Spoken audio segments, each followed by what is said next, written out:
Good morning everyone, my name is Shannon. Welcome to King Family Farm. Today I'm processing chickens. I've got about 50 here in the crates. I lost count on the last crate because I've got a couple cockerels in there from the chicks that we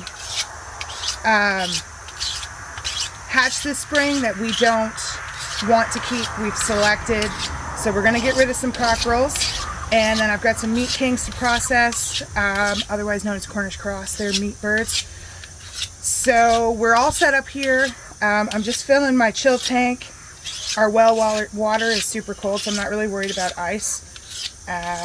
So we've got the chickens here, and then back here is the kill cone. So we're going to go chickens, cone, and then right here we're going to go whoop, into the scald, which is, this is just a propane burner with an old canner on it that's a little warped in the bottom, so it doesn't sit well on a stove, but it works just fine for a scalder.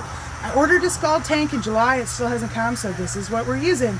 And then I also have a Yardbird feather picker. Now, I used to process birds and pluck them by hand, and it takes forever. Feather picker, best money I ever spent. And then right here is the table that I'm going to use to eviscerate them, check them over for any pin feathers, and then I've got a bucket that I'm going to put feet, and because we save those for stock, feet, livers, kidneys, we save those. I don't have a market for gizzards, so that just goes in the offal bucket. And then we have right here in front of me, which you can't see, is my chill tank. And all it is a 65-gallon stock tank, like a rubber stock tank. I've never used it for anything but chilling chickens as I process. So we just fill it with cold water and away we go. The idea being you want to chill your chickens right down cold within 2 hours of processing them. So, and I make sure that everything is in a flow, in a loop, so that we're not going backwards and cross-contaminating anything. So we're in a circle, and then this way I have a big pathway so that I can get to my walk-in cooler and everything else. Any knife will do. You want a sharp one, which is why I'm just making sure this is sharp. This is just an old, I bought this for 25 cents at a yard sale. It is a carbon steel blade, which is why it's so dark. But does it ever take an edge? It's just fantastic. So you're not looking for something, you want it to hold an edge, but mostly you want a knife that's going to take an edge. And I'm a big fan of carbon steel. Here we go. So I just built this table, and I bought this. It's a white plastic cutting board, and I picked it up Princess Auto. It wasn't very expensive, and I just plopped it on top, and then I've got a hole on the side. I'm going to put a bucket for offal, and I just slide it off. And then what we also have hooked up is we've got our water hooked into our Yardbird, and everything's on a Y. So when I turn the water on for that, the water that for eviscerating doesn't work quite so well because I don't have a separate hose down here for it. And then all I've got is a hose like this. And that's what we're going to use to spray the chickens as we go. Let's get started. Hello, boys and girls.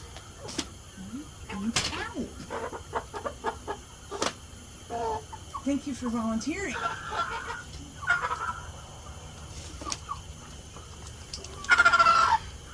So this is a meat king or a Cornish cross. You can see they don't feather out super well. They're pretty clean. They've been on pasture. This is pasture raised, but you can just see, look how big those legs are. Look at the size of them. Just super, super beefy. So we're going to take the chicken, and I like to hold the feet between and tuck the wings under. So we're going to hold the chicken like that, and then upside down in the cone, and pull the head down through so that we can, you want to cut right here, right. I'm not going to get the camera really close, mostly because I don't want YouTube to shut this video down, but you want to cut right here. This is, you want to cut the jugular, but what you don't want to do is take the head right off, because what happens is if you take the head off, the heart stops pumping, and you want the heart to keep pumping and get rid of all that blood. So we are going to get started.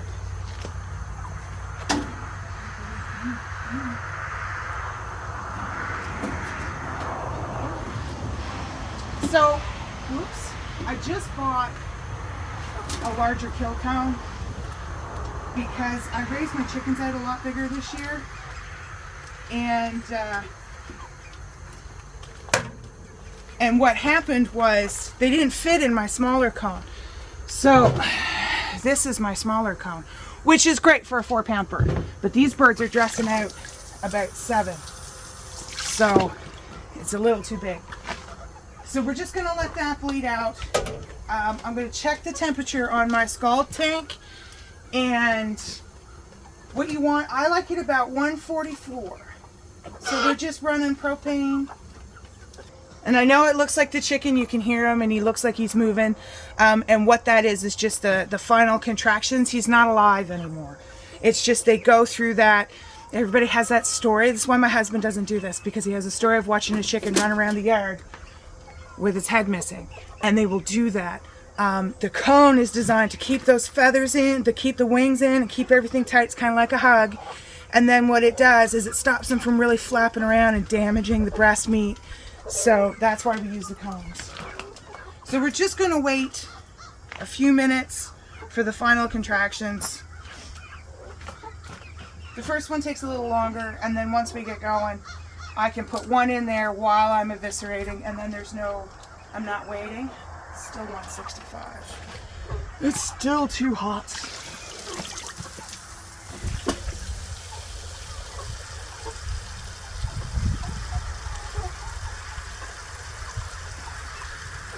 So the other thing we have in the scald tank is a bit of, I just use Dawn dish soap.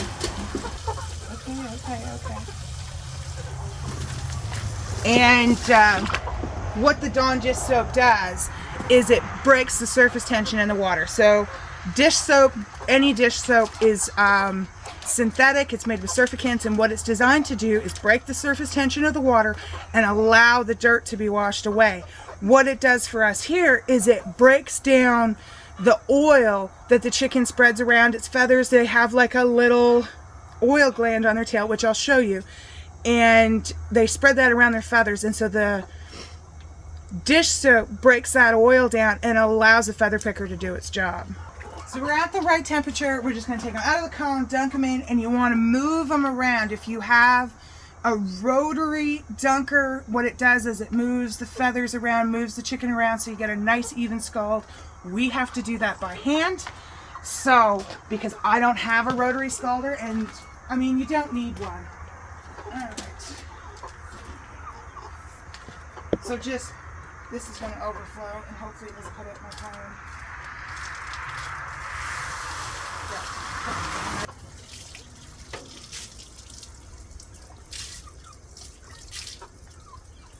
And so the idea is to just stir them around. And what you want to do is you want to check those wing feathers, the right here at the joint.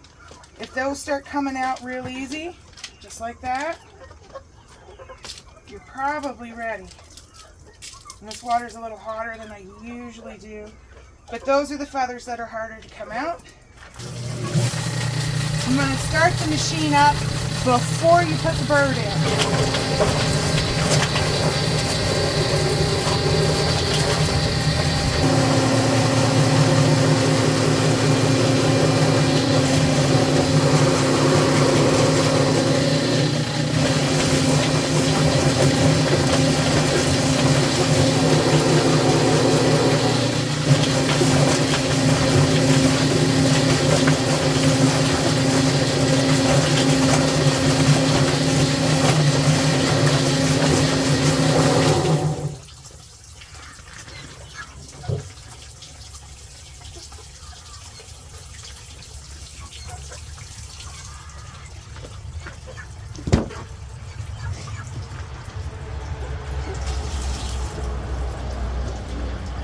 So sometimes it doesn't get all the feathers, but I would rather pull some of them off myself. We're just going to pull the skin off the feet because I'm going to save the feet as well. And a good scald will let you pull that skin right off. Sometimes they come out perfectly clean. So, but you want to check. Sometimes you got a few pin feathers there. And you want to get them out. Sometimes there's a couple in the wings.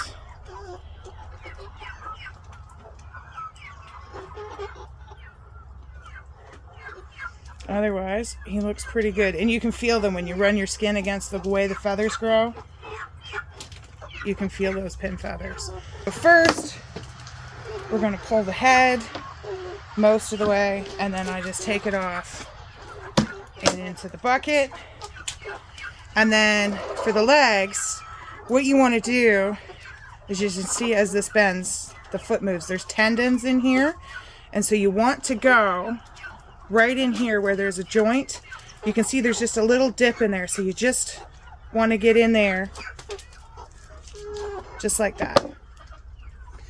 And that'll go into our saving bucket. Same thing on this one. Right there. And that's why a sharp knife helps. And we're just going to flip it over on its stomach. Okay, and then here we've got just a couple of pin feathers left in the tail. And then this right here, this little bump right here, this is the oil gland. And you'll see them when they preen themselves, all birds will do this, but it's really odd. People wonder in chickens if this is like a pimple or something, and what it is an oil gland.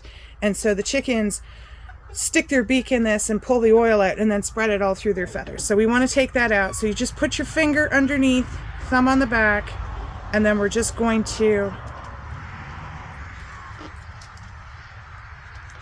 cut that out. Like that. That's into the offal bucket. Flip it back around. This camera angle's not working because I'm right-handed. Let's try it this way. See if you can see what I'm doing. Okay, there we go. So what I've done, so this is the breast. We flipped it over and I pinched up the skin and I've cut a hole here. And I'm just going to pull it open a bit.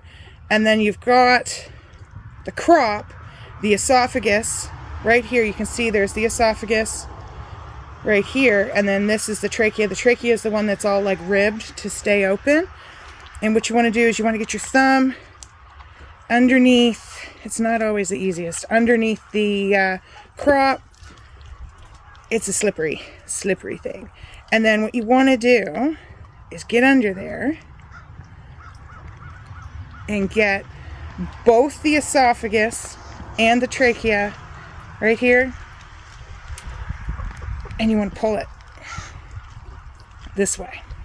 Okay, so and then you've got the crop separated from the breast like that. Now we are going to go here, and I'm going to move the camera again because I am right-handed and I go this way. So what we're going to do, I think I can do it this way, is this is the tail end of the bird, right? You've got your tail. This right here is the anus on the bird, and you're going to pinch the skin here, cut, get your fingers in there.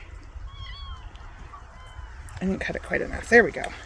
And just pull it open, just like that, okay? And then you can see everything inside, and we're just going to stick our hand in here. And this, for me, this was the, oh wow, it's gonna rain. This was the weirdest thing for me when I first started processing, is normally when I get a chicken from the grocery store and you stick your hand inside it, it's warm. So you want to put your hand inside and scoop and pull. You guys can't see this coming. See that rainstorm coming? I'm really glad I set up a tent. I wasn't going to. Okay, sorry. Squirrel. So here we go. I'm in there. I think I've got a bit of the lungs. But what you're trying to do is get under the esophagus and trachea and pull everything out. Just, sometimes I don't get it all in one go, but we try. Just like that. Okay? Esophagus, trachea. There's the crop. This one does not have his tummy empty. He's been sitting there for 12 hours. It should be an empty tummy, but it's not. The lungs mostly came out in one piece. So we get the rest of the intestines out. And we'll try really hard not to bust this open. So here's what you've got. You've got the lungs, and they're kind of like sponge-like. And then you've got this really nice looking liver. Look at the color on that. Isn't that beautiful? So, and I'm going to trim this off and throw it at the cat because that's what she's standing here waiting for. And then I'm going to try really hard not to hit that gallbladder. Luna, where are you?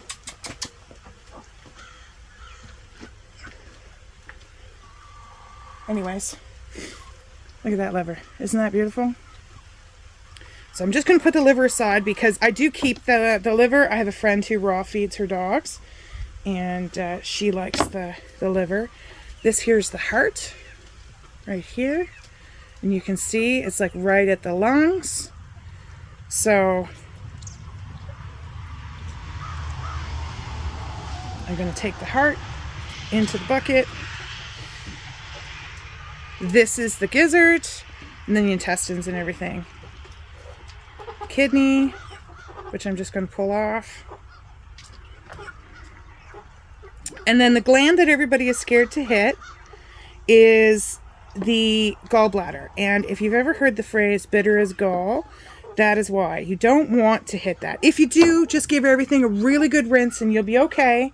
It's just fine. But it's this little thing right here.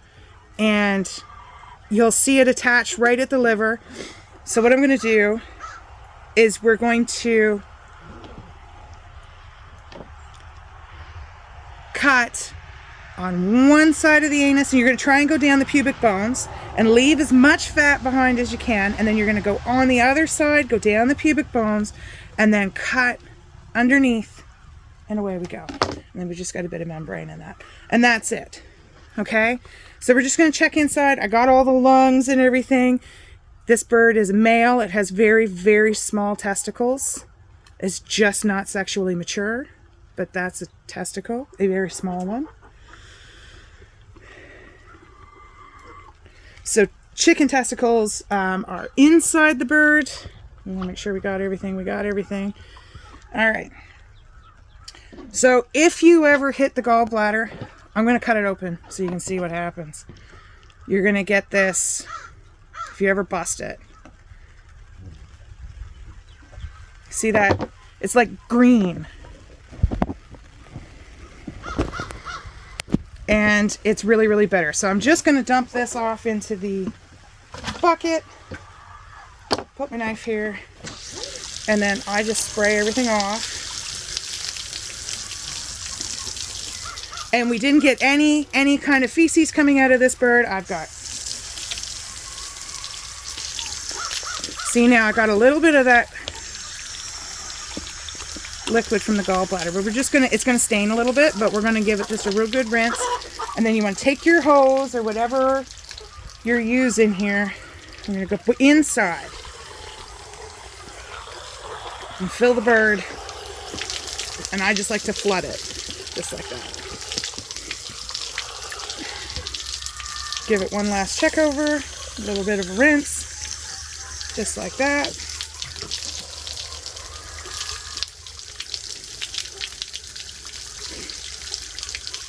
And there we go. And that's it. And I'm going to put this bird into the chill tank. So that's a nice chicken there. It's got a little bit of abrasion there, but it's not damaging to it. So into the chill tank. You want to get these chilled off within 2 hours of slaughter. And that's it. So I'm going to do the rest of these. This is just a real quick tutorial on processing chickens, and that's what I'm doing today. So I thought I would show you. Thanks for joining us. Don't forget to like, subscribe, and share. And we'll see you here next time on the farm. Look at all that rain coming in. It's getting ready to pour.